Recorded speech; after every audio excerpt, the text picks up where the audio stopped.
La plus grande tristesse de la vie de Catherine Deneuve fut le décès de sa sœur bien-aimée, Françoise d'Orléac, en 1967, à l'âge de 25 ans, dans un terrible accident de voiture.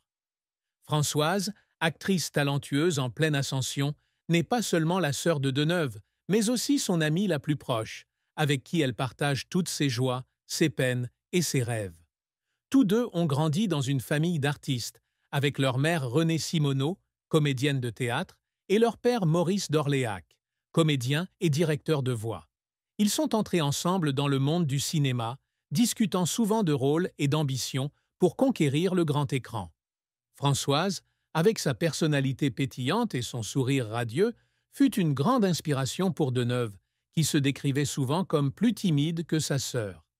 Lorsque Françoise est décédée, sa voiture s'est renversée et a pris feu sur une autoroute près de Nice. Deneuve tournait un film à Paris. La nouvelle fut un choc, la faisant s'effondrer dans le vestiaire, les larmes coulant sur son visage, alors qu'elle réalisait que sa sœur, la personne qu'elle aimait le plus, était partie pour toujours.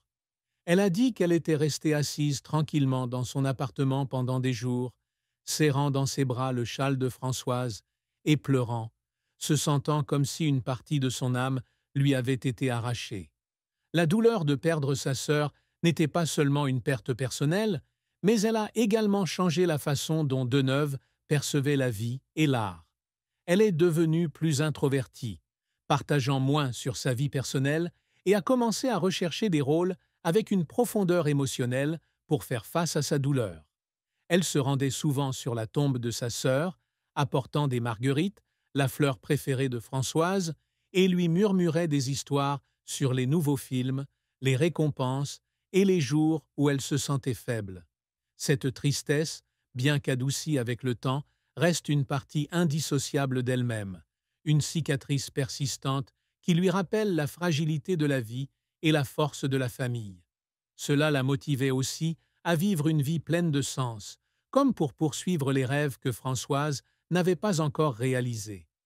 La carrière de Catherine Deneuve est un voyage qui s'étend sur plus de 6 décennies, une histoire de talent, de persévérance et de passion incessante.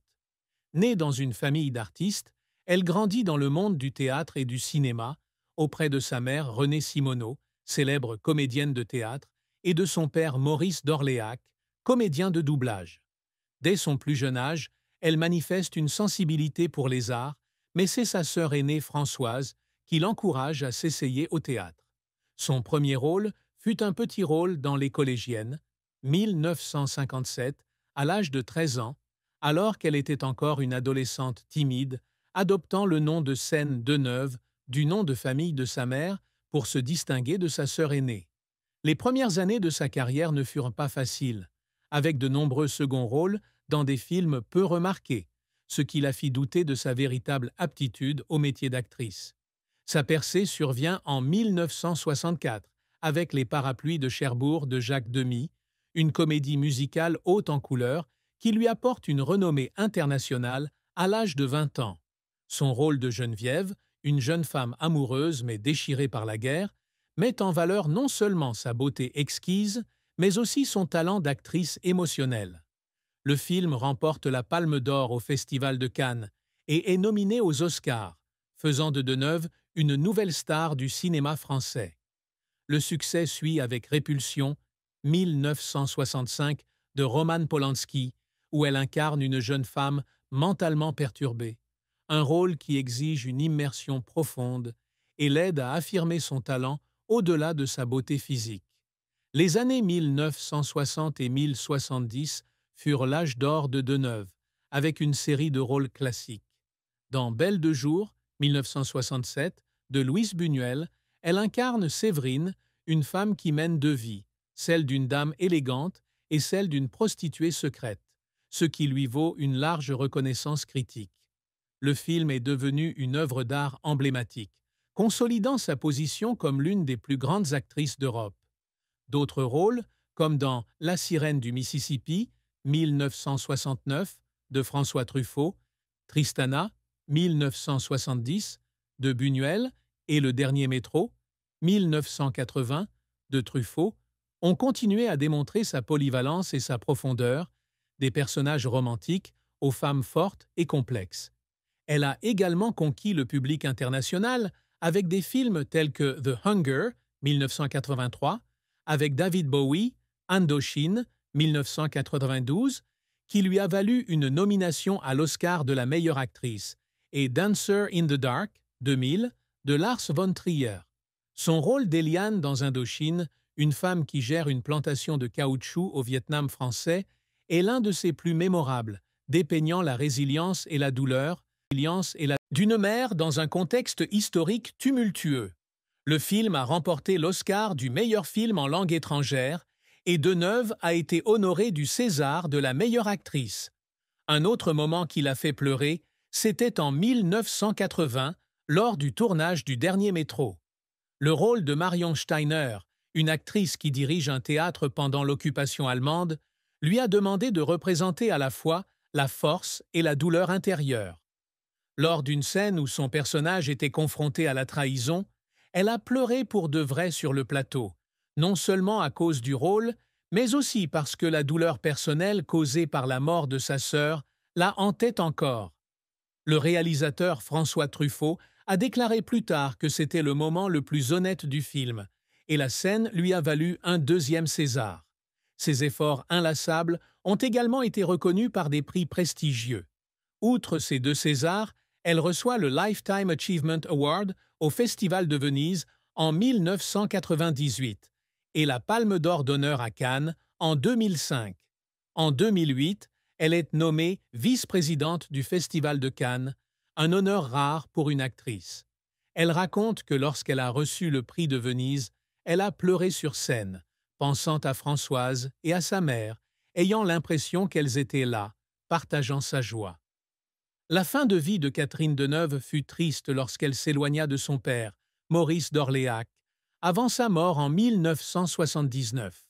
Maurice, doubleur, était un père dévoué mais strict, constamment inquiet que la carrière artistique de ses filles soit semée d'embûches. Lorsque Deneuve et Françoise choisissent de devenir actrices, il les soutient mais garde ses distances, montrant rarement son affection en public.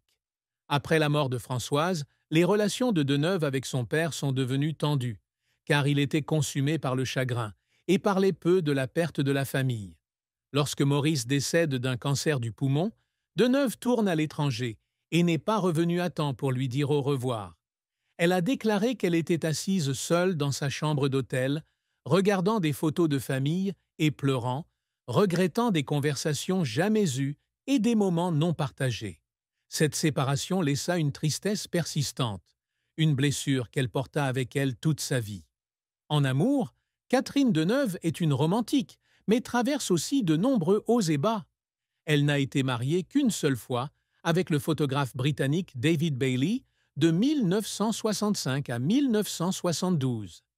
Ils se sont rencontrés lors d'une séance photo pour Vogue et le charme de Bailey l'a captivé. Leur mariage était passionné, mais aussi difficile, en raison de la distance géographique et des modes de vie différents. Elle à Paris, lui à Londres. Le mariage a pris fin lorsque les deux hommes ont réalisé qu'ils ne pouvaient pas maintenir la relation dans de telles conditions. Elle a déclaré avoir pleuré lorsqu'elle a signé les papiers du divorce, non seulement à cause de la fin d'une relation, mais aussi à cause du sentiment d'échec dans la construction d'une famille stable. En plus de Bailey, Deneuve a eu deux autres relations importantes, bien qu'aucune n'ait abouti à un mariage. Avec le réalisateur Roger Vadim, elle a eu un fils, Christian Vadim, né en 1963. La relation avec Vadim fut passionnée mais de courte durée, et lorsqu'ils se séparèrent, elle ressentit la tristesse de devoir élever son fils seule dans les premières années. Avec l'acteur Marcello Mastroianni, elle a eu une fille, Chiara Mastroianni, née en 1972. Sa relation avec Mastroianni a été l'une des plus intenses, mais aussi douloureuse, en raison de sa personnalité infidèle et de la pression de leurs deux carrières. Lorsqu'ils ont rompu, elle a dit qu'elle était assise seule dans son appartement parisien, regardant une photo de Chiara et pleurant, se sentant comme si elle avait perdu un morceau de son cœur.